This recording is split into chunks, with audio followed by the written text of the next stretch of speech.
बिहार विधानसभा चुनाव में जीत पाने के लिए सभी पार्टियां अपनी अपनी राजनीतिक रोटियां सेकने में लगी हुई है। इस चुनाव में सभी दलों से ज्यादा भारतीय जनता पार्टी मलाई छोड़ रबड़ी खाने की सोच रही, लेकिन नतीजा ये कि अभी तक बीजेपी ने अपने उम्मीदवारों के नामों की घोषणा तक नहीं की है।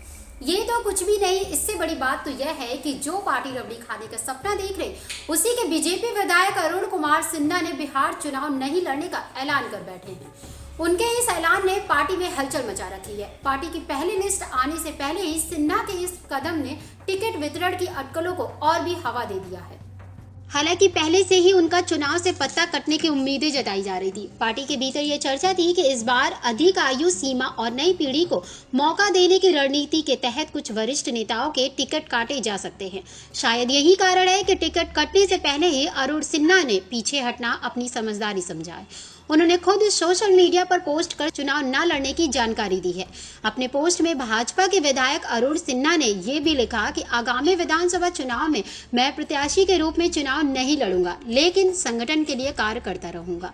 हालांकि पिछले 25 वर्षों में आप सभी ने जो विश्वास और सहयोग दिया, उसका सदा आभारी भी रहूंगा, क्योंकि कार्यकर्ता सर्वोपरि और संगठन भी सर्वोपरि है। सिन्हा के इस बयान से ये तो साफ हो गया कि पटना के इस कुम्हरार सीट से भाजपा एक नया चेहरा उतारने की तलाश में है।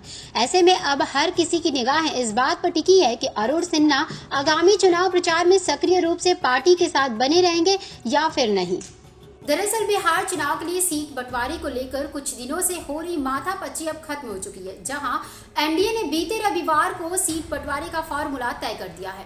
आपको बता दें, इस बंटवारे के तहत मुख्यमंत्री नीतीश कुमार की पार्टी जनता दल यूनाइटेड 101 और भारतीय जनता पार्टी 101 सीट पर चुनाव लड़ेगी। बाकी की सीटें 6 सहयोगी दलों के हिस्से में आई है। चिराग पासवान की पार्टी लोक जनशक्ति की बात करें तो इसे 29 सीटें मिली हैं।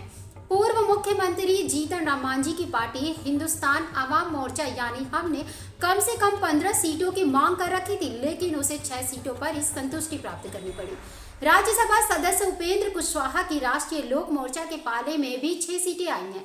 बता दें, यह पहला मौका है जब 2005 में राजद शासन के 15 वर्ष समाप्त कर सत्ता में आई जदयू और भाजपा बराबर सीटों पर चुनाव लड़ेगी। ऐसी खबरों को देखने के लिए बने रहिए जर्नलिस्ट कैफे न्यूज के साथ।